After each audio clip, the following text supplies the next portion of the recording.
Bien, compañeros, respetando a los compañeros que entraron justo a tiempo, vamos a empezar a dar la cátedra. Solo me dicen o me indican si se ven las diapositivas, por favor. Sí se ven. Sí se ven.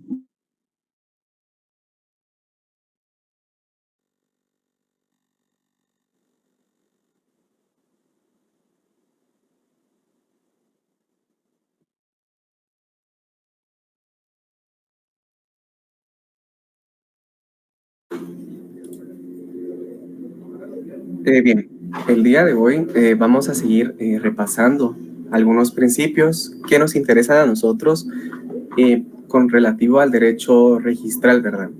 Entonces, vamos a empezar diciendo que los principios registrales son fundamentales y que rigen un sistema registral, ya que los bienes muebles, inmuebles, mercantiles o de cualquier otro tipo de derecho que requiera su inscripción debe hacerlo en un registro público.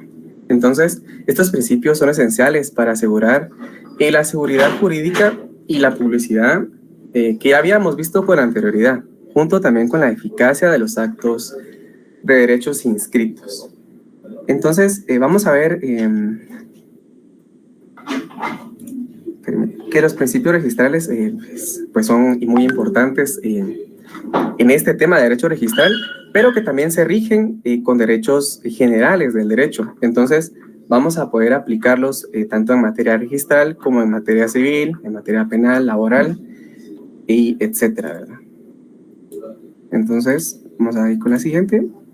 El día de hoy veremos otros 3 principios, que son el principio de derogación, principio de legalidad y principio del tracto sucesivo. Vamos a ver el principio de derogación principalmente y el de tracto sucesivo, porque el principio de legalidad ya lo habíamos tocado con anterioridad, pero de igual forma estaremos viendo algún ejemplo de cada uno de estos principios de manera que nos quede más clara en la explicación y en el entendimiento que vamos a tener. Entonces, el primer principio es el principio de derogación.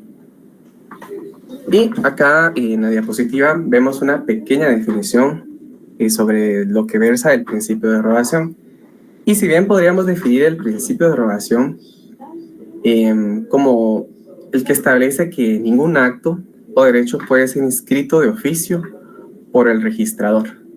Entonces, para empezar a ver el principio de derogación, tenemos que entender qué es la derogación y cuándo va a ser necesaria, ¿verdad?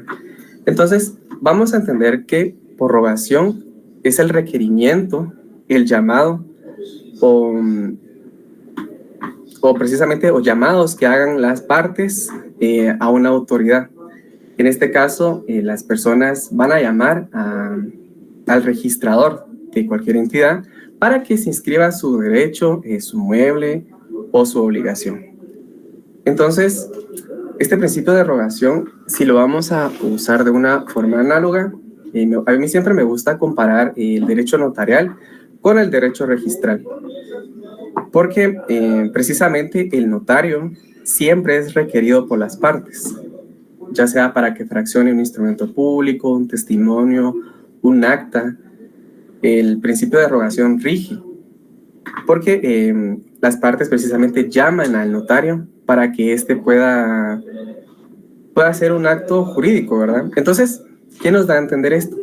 Que el notario no puede actuar de oficio, al igual que los registradores. Ellos no registran los derechos o demás situaciones por obligación, sino que tienen que ser requeridos por la parte o por las partes que así lo necesiten. Entonces, siempre usando una forma análoga, vamos a ver el artículo 1 del Código Notariado, del Código de Notariado. Entonces, yo sé que no se los pedí, pero de igual forma me gustaría mencionárselos porque aquí aparece una rogación, que si bien es cierto, es en materia notarial, lo podemos entender también para fines de derecho registral. Entonces, el artículo 1 del Código Notario dice lo siguiente: el notario tiene fe pública para hacer constar y autorizar actos y contratos en que intervenga por disposición de la ley o a requerimiento de parte. Entonces, este requerimiento de parte, o sea, que la parte llama al notario, es donde se cumple este principio de rogación en materia notarial. De igual forma, lo vamos a encontrar en el derecho registral, ¿verdad? Entonces, haciendo esa comparativa, nos damos cuenta de que sí se cumple el principio de rogación notarial y vamos a ver que también se cumple en el derecho registral. Entonces, continuando con esta definición, dice que, en otras palabras, la inscripción de un acto o derecho en un registro público solo puede hacerse cuando una de las partes o varias partes interesadas lo solicite mediante una solicitud, ¿verdad? Ya puede ser expresa, tácita, haciendo valer este principio de rogación al registrador. Entonces, acá podemos también leer que dice que contrasta con el sistema registral, es lo que veníamos hablando, ¿verdad? En los cuales ciertos actos se inscriben de manera automática, sin necesidad de solicitud previa de las partes. Pero acá quiero hacer énfasis porque la mayoría de estos actos que se inscriben automáticamente deben ser mediante una orden judicial, como es el caso de una sentencia que de un juez, ¿verdad? Que se deba inscribir un acto, porque su derecho así lo exige. Entonces acá también vemos el sistema alemán o el sistema de inscripción de derechos reales de oficio, que en este sistema, ya lo van a ver con el licenciado Josué, que obliga a las partes, obliga a los registradores, perdón, a que se inscriban sus derechos de oficio, y de un requerimiento.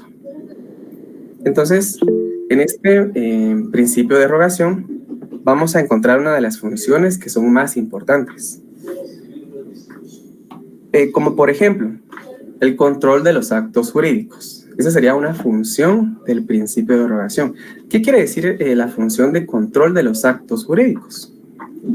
Significa que al requerir que la inscripción sea solicitada por las partes interesadas, este principio permite un control previo sobre la validez y legalidad de los actos jurídicos. Entonces, el registrador, antes de proceder con la inscripción, puede verificar que el acto o derecho cumpla con los requisitos legales para ser inscrito en su respectivo registro, ¿verdad? Entonces, esa es una función control de los actos jurídicos. Pues básicamente que lleva un control previo sobre la validez y legalidad de los actos jurídicos. También vamos a encontrar que otra de sus funciones de este principio de rogación es la prevención de registros erróneos o fraudulentos. Entonces, esta función o este principio actúa como una garantía adicional para evitar que se inscriban actos fraudulentos o erróneos, ¿verdad? Entonces, si bien el registrador tiene la responsabilidad de verificar que los documentos sean válidos y legales, la intervención de las partes interesadas asegura que los actos registrados tengan un fundamento legítimo o legal. Entonces, este principio de prevención de registros erróneos o fraudulentos es una garantía adicional que regula los actos registrados y que a su vez tengan un fundamento legítimo. También vamos a ver que otra de sus funciones es que facilita la transparencia y la seguridad jurídica. ¿Cómo facilita la transparencia y la seguridad jurídica? Y es que la facilita al depender de la solicitud de las partes. Entonces, el principio de rogación garantiza que los actos jurídicos inscritos tengan consenso entre las partes involucradas y que éstas estén informadas de los efectos de la inscripción, como lo son la publicidad registral, que se activa solo cuando existe un acuerdo claro de las partes para inscribir el acto. Entonces, solo permítame, vamos a seguir aceptando acá algunas personas. Y vamos a seguir bajando las diapositivas. También, esas fueron las funciones del principio de rogación. Pero, así como tiene sus funciones, también tiene sus características. Y la primera característica que vamos a estudiar es cuando no hay inscripción de oficio. No hay inscripción de oficio. Eso quiere decir que el registrador no puede inscribir un acto de derecho en el registro sin que sea solicitado expresamente por las partes. Y la inscripción se realiza a solicitud del interesado, que es como veníamos diciendo. las partes van a requerir de la persona que inscriba precisamente que se inscriba su derecho o su obligación, lo que implica que no existe una acción registral de oficio. Entonces, esa es una característica fundamental, ¿verdad? No hay acción registral de oficio en el principio de rogación, porque así como lo veíamos en el Código Notariado, debe ser a requerimiento de parte. También vamos a ver que su otra característica es la aplicación en el registro de la propiedad. Entonces, en el registro de la propiedad, por ejemplo, la inscripción de la titularidad de un bien inmueble solo puede hacerse cuando el propietario o el interesado lo solicite. Entonces, de la misma manera, si se va a inscribir una hipoteca, una servidumbre o cualquier otro derecho real de garantía, debe existir una solicitud formal por parte de la persona que tiene interés en que su derecho se inscriba. Entonces, por eso se aplica en el registro de la propiedad, ¿verdad? ¿Qué se aplica? Este principio de rogación, y esta es una de sus características. También la otra característica que contemplamos es los actos jurídicos. Entonces, el principio de rogación aplica a los actos jurídicos que impliquen la transmisión de derechos, como la compraventa de bienes inmuebles, el contrato de hipoteca, de donación, o cualquier otro acto que requiera la inscripción en su registro. Entonces, estos actos jurídicos, como ya lo vemos, la hipoteca, paso de servidumbre y cualquier otro acto debe ser inscrito siempre a petición de parte, ¿verdad? Y también tenemos algunas excepciones. Como ya más adelante lo verificaremos, en algunos sistemas pueden haber excepciones al principio de rogación, en los cuales ciertos actos como son las sentencias judiciales pueden ser inscritos de oficio por el registrador sin la necesidad de que las partes interesadas lo soliciten, que como les informaba anteriormente, esto se da en los sistemas alemanes, que lo seguiremos viendo con el licenciado, ¿verdad? Entonces, si podemos dar un ejemplo de cómo se aplica el principio de rogación, vamos a tomar como un ejemplo claro un contrato de compraventa de un bien inmueble. Entonces, vamos a imaginar que una persona compra una propiedad. La inscripción en el registro de la propiedad no ocurre automáticamente. Esta debe solicitarla ya sea vía por el notario o la misma parte interesada mediante un testimonio debe solicitar la inscripción de una compraventa. Entonces, esta parte compradora o precisamente el notario debe solicitar la inscripción en el registro para que el derecho de propiedad sea efectivo y sea válido frente a terceros. Ese puede ser un ejemplo en donde se aplica el principio de rogación en un contrato de compraventa de bien inmueble. También podemos suponer una hipoteca o un derecho real de garantía o un gravamen, como se le conoce a un bien inmueble. Entonces, si una persona constituye una hipoteca sobre un inmueble, la inscripción de la hipoteca en el registro solo se hace si la persona interesada solicita que así se inscriba. Por supuesto, siempre cumpliendo con las formalidades, las solemnidades y legalidades que son para el efecto. Y esto le da validez frente a terceros de igual manera. Entonces, en la hipoteca, así como en las obligaciones, también deben ser requeridas en los registros correspondientes, que en este caso sería el registro de la propiedad. Entonces, permítanme solo, vamos a compartir el link de asistencia de una vez, siendo las 6:22 horas, para que así todos podamos llenarla sin dificultad. Entonces, ahorita estaré compartiendo la asistencia mediante WhatsApp. Entonces, si tienen alguna duda de a dónde vamos hasta el momento, por favor, la pueden hacer sin ningún problema. Solo déjenme pegar.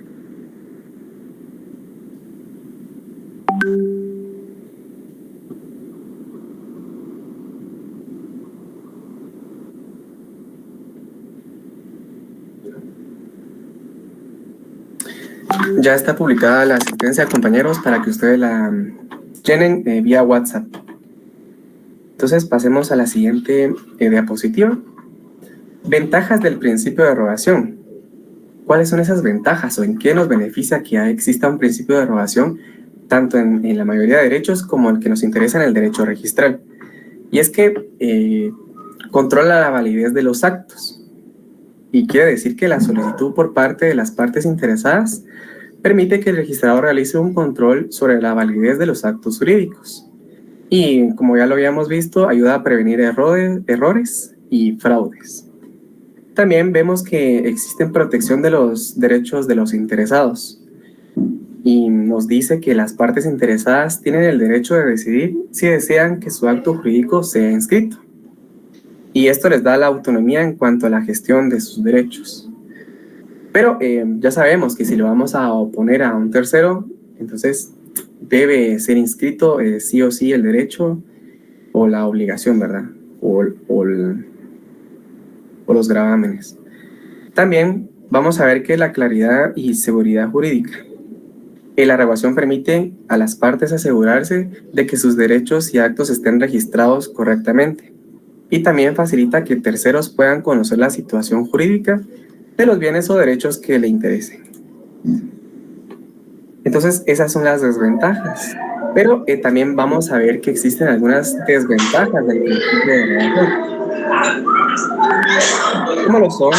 Número 1, la dependencia de las partes interesadas, ¿verdad?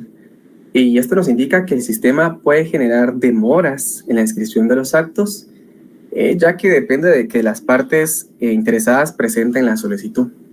Entonces, en algunos casos, si las partes no solicitan la inscripción, los derechos pueden no tener efectos frente a terceros, que es lo que nos va a interesar posteriormente. También otra desventaja que puede existir en el principio de rogación es una carga administrativa.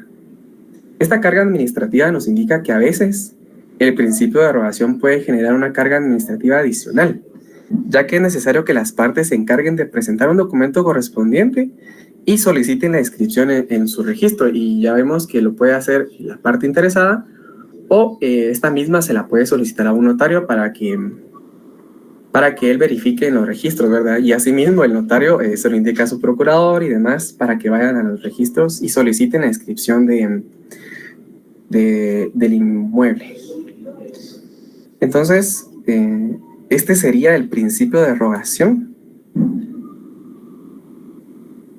Acá vemos las desventajas del principio de rogación, que es lo que veníamos diciendo, que sí puede existir una carga administrativa y es necesario que las partes se encarguen de presentar la documentación correspondiente. Entonces, ahí estamos con el principio de rogación y no sé si tienen alguna duda con este principio. Y si no, pues entonces seguimos.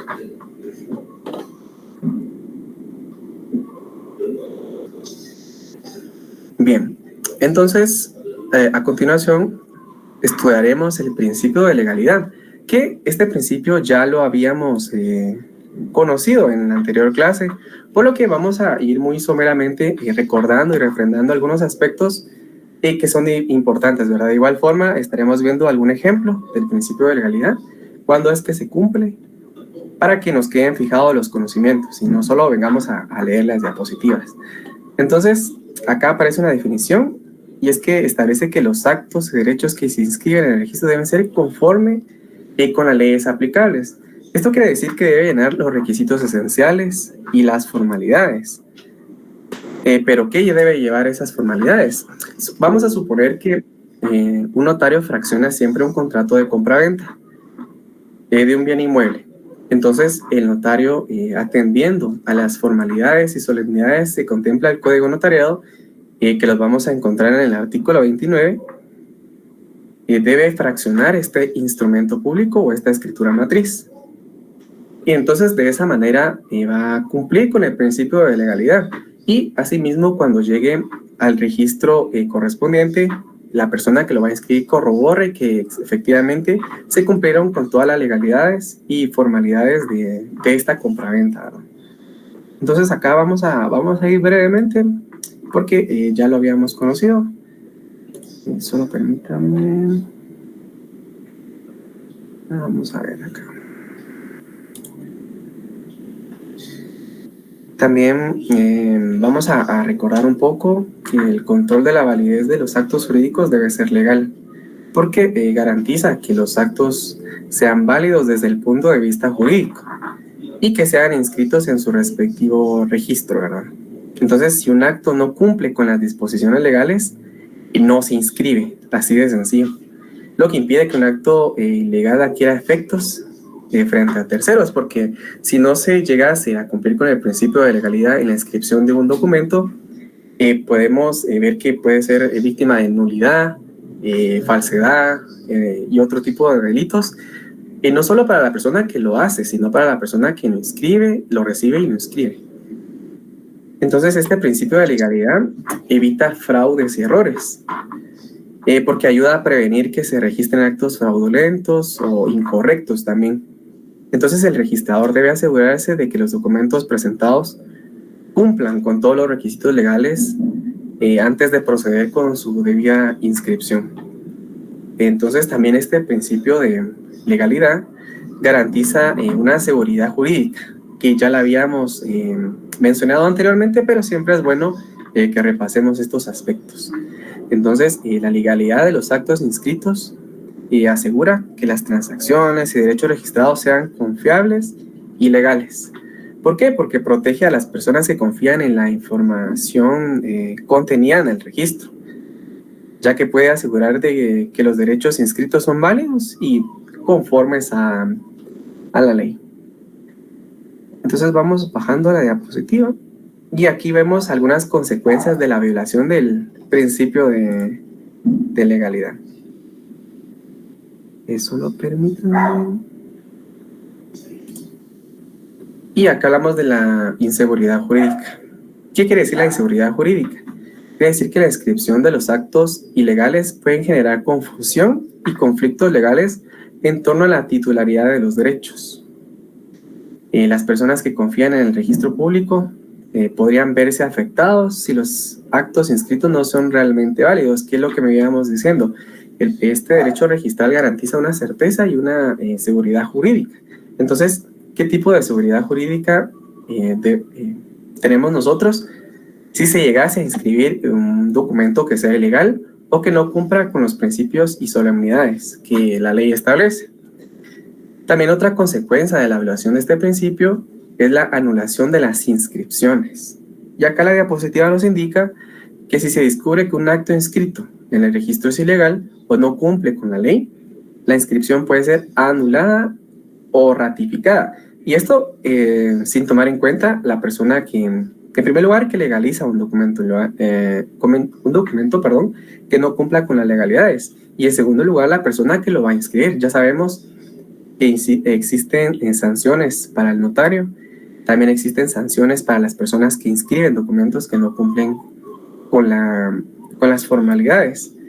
Pero dejando de lado las sanciones, el documento o el acto que se inscriba, si bien puedo llenar la mayoría de formalidades, si incumple con una, pues ya es motivo de su anulación. Y acá indica que esto puede ser realizado por el registrador o no, en algunos casos por una decisión judicial. ¿Cuál? La anulación, ¿verdad? También aquí cabe la responsabilidad del registrador, y es que tiene responsabilidad de asegurarse de que los actos sean legales antes de ser inscritos. Entonces, el Estado le está otorgando toda la responsabilidad al registrador para que él corrobore, confirme y sobre todo revise que los actos cumplan con la legalidad que la ley lo merite. Solo permítanme, vamos a seguir aceptando. Ahora sí. Bien, pasamos a la siguiente. Bueno, la siguiente diapositiva es un principio de tracto sucesivo, pero me gustaría dar algunos ejemplos. Me gustaría dar algunos ejemplos del principio de la legalidad. Esto para que tengamos un mayor conocimiento y lo podamos redactar en el examen si así nos fuese preguntado, ¿verdad? Entonces, de igual manera, vamos a suponer que existe un contrato de compraventa de un bien inmueble. Entonces, supongamos que una persona quiere vender una propiedad, pero el contrato de compraventa no cumple con los requisitos legales establecidos. Por ejemplo, que no se ha firmado ante un notario, que la persona es menor de edad, que la persona no presentó un medio de identificación y no es conocido por el notario, o que no se haya pagado, el impuesto correspondiente. Entonces, en este caso, el registrador no podrá inscribir la compraventa en el registro de la propiedad, hasta que el contrato de compraventa cumpla con lo que la legislación vigente así lo establezca. Entonces, es solo para que tengan un conocimiento de qué es lo que contiene o cuáles son las formalidades que debe contener un contrato de compraventa o una escritura matriz. Nos vamos a ir al artículo 31 del Código del Notario. Y como venía diciendo, el Código del Notario nos ayuda muchísimo a entender este tema de las inscripciones, porque abarca temas que también los comparte el derecho registral. Entonces, el artículo 31 del Código del Notariado nos habla sobre las formalidades esenciales de los instrumentos públicos. Estas son esenciales. Quiere decir que sin estos requisitos no puede llevarse a cabo un contrato de compraventa. Y por supuesto, no se podría inscribir.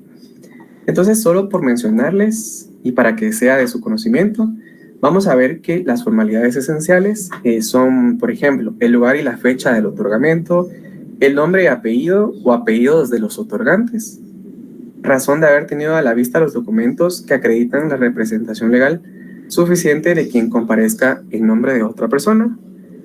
Tenemos en cuarto lugar la intervención del intérprete cuando el otorgante ignora el español. En numeral 5, la relación del acto o contrato con sus modalidades. Y numeral 6, la firma de los que intervienen en el acto o contrato o las impresiones digitales de sus pulgares, ¿verdad? Si así sea el caso, si la persona no supiere o no puede firmar. Entonces, si no se cumplen con los requisitos que establece para que un contrato de compraventa nazca a la vida jurídica, pues evidentemente no podrá, en primer lugar, no nace a la vida jurídica formalmente ni legalmente. Y en segundo lugar, por supuesto, no puede ser inscrito en el registro de la propiedad correspondiente. Vamos a ver acá.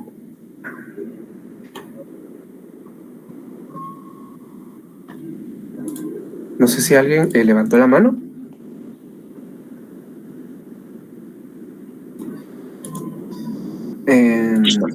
Disculpe, buenas noches. ¿Qué tal? Buenas noches, mucho gusto. Fíjese que yo le quería hacer una consulta en relación a si una persona puede firmar, pero se hace un instrumento público donde él únicamente pone su huella.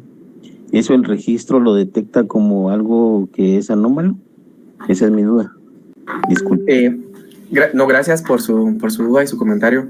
Fíjese que no. De hecho, el artículo 29 siempre del Código de Notariado nos indica que cuando una persona no puede o no sabe firmar, debe dejar la huella, la impresión de su huella dactilar, ¿verdad? De su dedo derecho.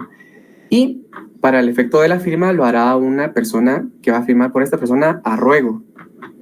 Entonces, cuando llega el registro correspondiente, el testimonio o la escritura matriz, con que cumpla con las formalidades del artículo 29, creo que es numeral, ahorita le digo de una vez, numeral 12 del artículo 29, ahí mismo nos indica que cuando una persona no sabe, no puede firmar, lo debe hacer una persona a su ruego. Y siempre queda una constancia en el cierre de la escritura pública, donde el notario indica que la persona no sabe firmar, y para el efecto lo hace una persona a su ruego, ¿verdad? Entonces, en este instrumento, la persona que no sabe firmar va a dejar la huella de su dedo. Ya sabe usted que pone su dedo en tinta, deja su huella, y la persona que va a firmar en nombre de esta persona deja su firma. Entonces ahí se cumplen todas las formalidades y legalidades de un instrumento público. Entonces esto es totalmente legal cuando llega al registro. La persona solo corrobora el registrador corrobora que cumpla con estas formalidades y ya está legal, ¿verdad? Ya nace a la vida jurídica. Sí, Lick, pero digamos, si la persona sí puede firmar y en su DPI aparece firma elegible y aparece un documento con solo su huella, eso es una forma de detectar un problema en cuanto a la escritura. Esa era mi duda. Sí, le entiendo. Y le comento que sí, no cumple con las formalidades esenciales que son el artículo 31 y el numeral 6, en donde nos indica que las firmas de los que intervienen en el acto o contrato. Entonces, si no existe una firma de la persona que participó en este instrumento público, por supuesto, cabe lugar a nulidad del instrumento. Sí, solo con una última duda, disculpa que le interrumpa su clase, pero ¿en qué tiempo la persona que tiene conocimiento de esto puede interponer una denuncia en el Ministerio Público? O porque yo recuerdo que se registra la escritura 25 días posteriores, o hay un lapsus de tiempo para poderla registrar.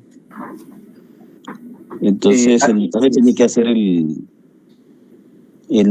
que hacer los procesos legales en la inscripción del archivo protocolos y también en el registro de la propiedad y en el DICABI, creo yo, para poder hacer todos estos trámites. Pero la duda es cuánto tiempo se puede hacer para interponer una denuncia en cuanto a una ilegalidad como esa.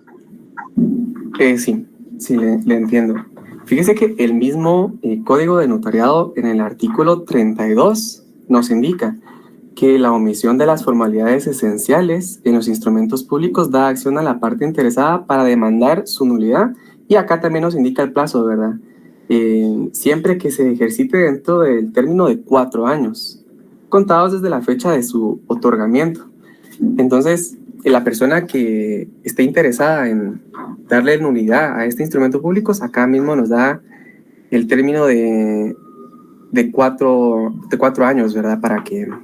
Y por supuesto, esta inscripción que se da en el Archivo General de Protocolos y los 25 días que usted dice, es precisamente ahí, ¿verdad?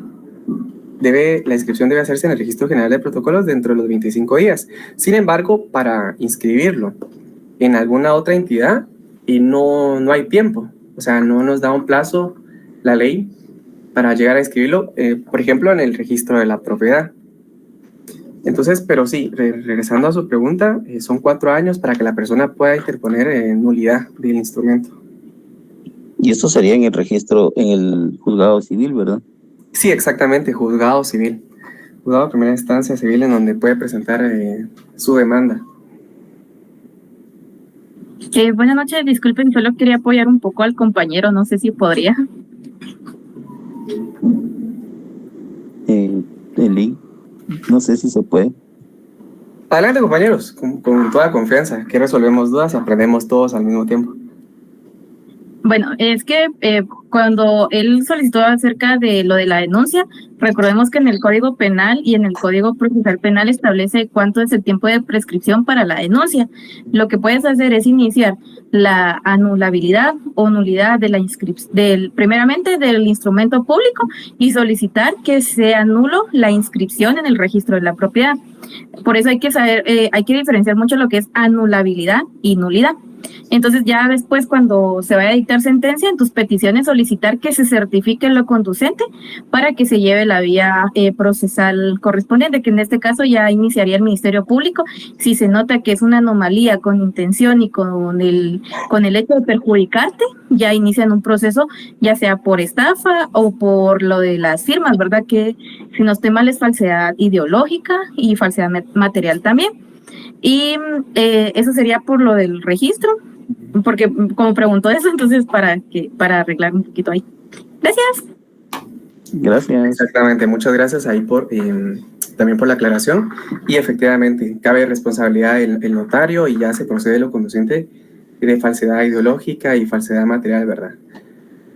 Entonces, no sé si alguien más tiene alguna duda o seguimos con el principio de tracto sucesivo. Permítanme, eso lo vamos a ver acá. También, bueno, antes de pasar al principio de tracto sucesivo, y agradecemos a la compañera ahí por la aclaración, vamos a ver un último ejemplo sobre el principio de legalidad, que es la división en la división de la propiedad horizontal. Entonces vamos a suponer también que si se solicita la inscripción de la constitución de una propiedad horizontal, ya sea, por ejemplo, un edificio con apartamentos, el registrador debe asegurarse de que haya presentado la documentación adecuada. como el proyecto de división horizontal aprobado y el acuerdo de los propietarios. Entonces, si falta alguno de estos documentos, la inscripción tampoco será válida. Entonces, ahí para terminar los ejemplos sobre el principio de legalidad. Ahora bien, y por el tiempo vamos a ir para el principio del tracto sucesivo. Entonces, acá nos establece que el principio del tracto sucesivo establece que la cadena de titularidad de un bien debe ser continua y sin interrupciones, ¿verdad?, en el registro. En otras palabras, para que un nuevo acto o derecho sea inscrito sobre un bien o derecho previamente registrado, debe existir una relación directa con el último registrado y exista un orden cronológico, que es lo que habíamos tocado también en la clase anterior, donde le damos prioridad al que se inscribe primero, ¿verdad? Entonces, cada nuevo acto debe hacer referencia explícita a la inscripción anterior, formando una cadena ininterrumpida de los actos jurídicos relacionados con el bien en cuestión. Solo permítanme.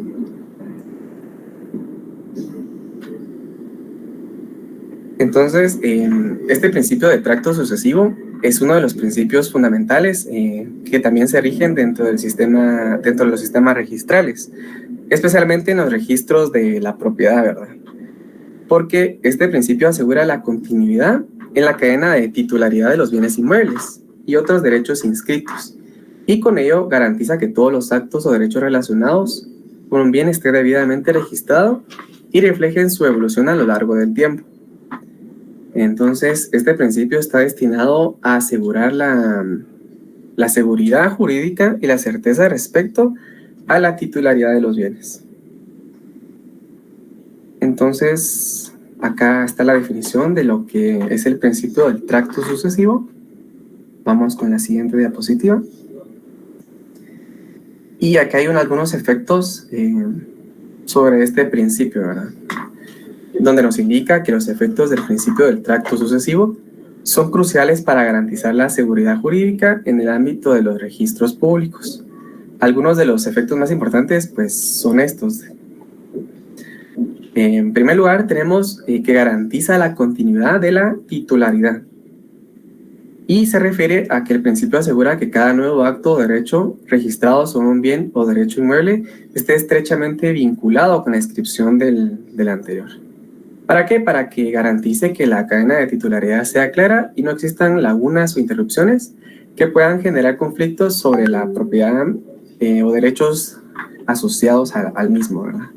Entonces, este principio, pues como bien aquí bien lo menciona, garantiza una continuidad y un orden cronológico sobre la titularidad o derecho que una persona pueda tener sobre, por ejemplo, un bien inmueble.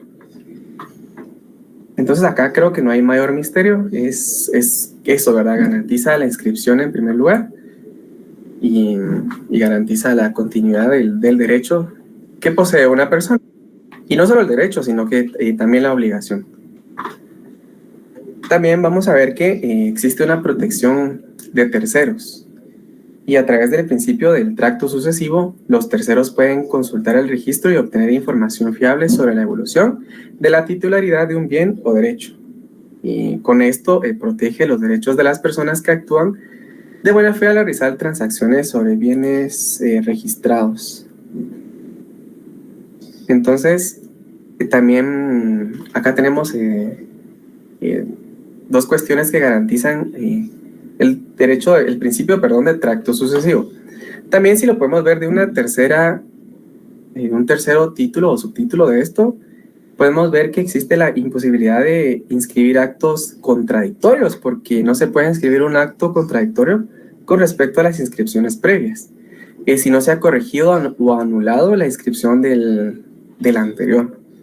Y esto previene que un acto posterior que pueda afectar los derechos de los interesados o de otras personas sea escrito sin una referencia adecuada a la titularidad o situación jurídica previa. También otro de sus efectos puede ser que asegura la oponibilidad de los derechos. ¿Por qué? Porque este principio del tracto sucesivo asegura que los actos jurídicos registrados sean oponibles a terceros.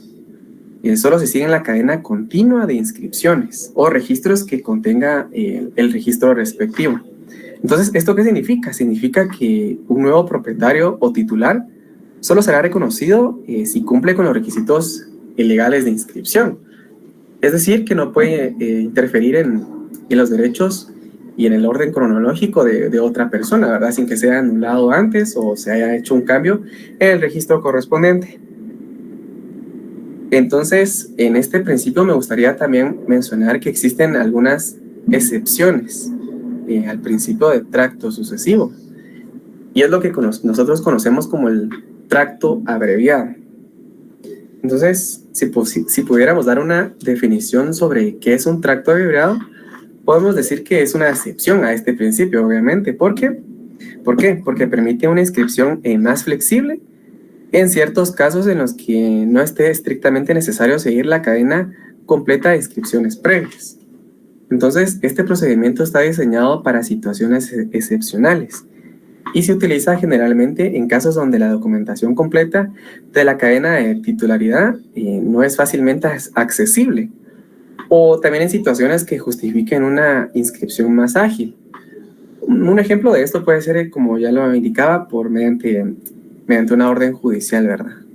Entonces, el tracto abreviado permite registrar un derecho sobre un bien sin necesidad de mostrar todo el historial de inscripción previa o anterior, pero siempre bajo ciertas condiciones. Entonces, esto nos puede ser útil, por ejemplo, cuando el propietario actual no tiene acceso a los documentos anteriores, o cuando la escritura o el acto es de difícil acceso debido a pérdida o destrucción de los documentos, que sí pasa en muchos casos en estos registros. Entonces, este principio de tracto sucesivo es fundamental porque garantiza que los derechos sobre bienes inmuebles estén debidamente registrados y sean oponibles a terceros, como ya lo habíamos dicho. ¿En qué? En procesos, básicamente. Procesos o donde se queda requerido el derecho de propiedad de una persona. Entonces, como lo habíamos dicho, para refrendar un poco, este principio permite una cadena continua de titularidad y asegura que cada nuevo acto jurídico relacionado con un bien esté vinculado con el anterior, ¿verdad? Entonces, si lo pudiéramos usar de una forma análoga, podemos usar la prelación. La prelación nos indica que debe existir un acto previo. Entonces, haciendo una comprensión así más general y usando una forma análoga, podemos decir que se parecen estos dos conceptos, ¿verdad? Entonces, al mismo tiempo, hablando por otra parte, el tracto abreviado ofrece una excepción útil en situaciones excepcionales, facilitando la inscripción en casos donde la cadena de titularidad no se puede establecer de manera tradicional, ¿verdad? Entonces, este principio fuerza la seguridad jurídica y protege tanto a las partes involucradas en una transacción o compraventa o demás actos jurídicos, como a los terceros que consultan los registros públicos, y de esa manera haciendo valer el principio de publicidad que anteriormente lo habíamos mencionado. Entonces, acá sería la conclusión del principio del tracto sucesivo. Sabemos que es fundamental para garantizar los derechos sobre bienes inmuebles y que estén debidamente registrados y sean oponibles a terceros, ¿verdad? Entonces, y acá terminamos la cátedra de hoy. Esos fueron los 3 principios que hoy estudiamos, analizamos y que por supuesto van a ser preguntados en el día de su examen, que ya es dentro de 3 días. Entonces, por supuesto, este material les va a ser compartido, ya sea por vía Classroom o por vía WhatsApp. Entonces, no se preocupen, acá los explicamos un poco, pusimos algunos ejemplos para no venir a leerles solo las diapositivas. Entonces, si tienen duda con algo relacionado a los principios, con mucho gusto los pueden hacer en estos minutos que nos quedan de cátedra. Y si no, pues damos terminada la clase el día de hoy.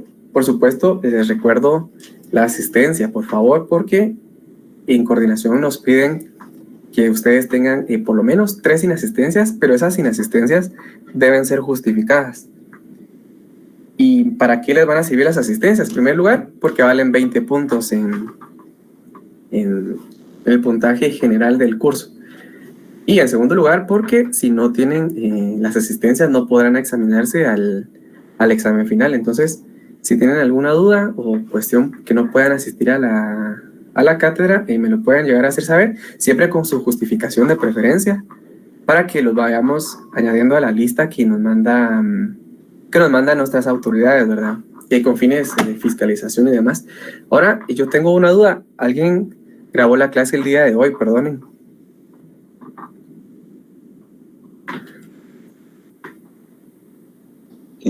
Yo grabé, pero el audio. Ah, está bien. Está bien, perfecto. Si alguien la grabó, por favor, la pueden compartir porque sabemos que tenemos fiscalización. Acá dice Grupo 6 USAC, yo la grabé, dice. Muchas gracias, Grupo 6 USAC. Entonces, si la pueden remitir por WhatsApp o el enlace, se los agradecería mucho. Como les digo, para temas de fiscalización, ¿verdad? Entonces, estamos cumpliendo con la cátedra del día de hoy y por lo visto no hay duda, solo Grupo 6 que dice con gusto. Entonces, gracias Grupo 6 por grabar. Entonces, si no hay más dudas, yo les deseo feliz noche a todos. De mi parte ha sido todo por hoy. Siempre estamos a la orden por WhatsApp y nos seguimos viendo. Entonces, pasen feliz noche, compañeros. Adiós, feliz noche. Feliz noche.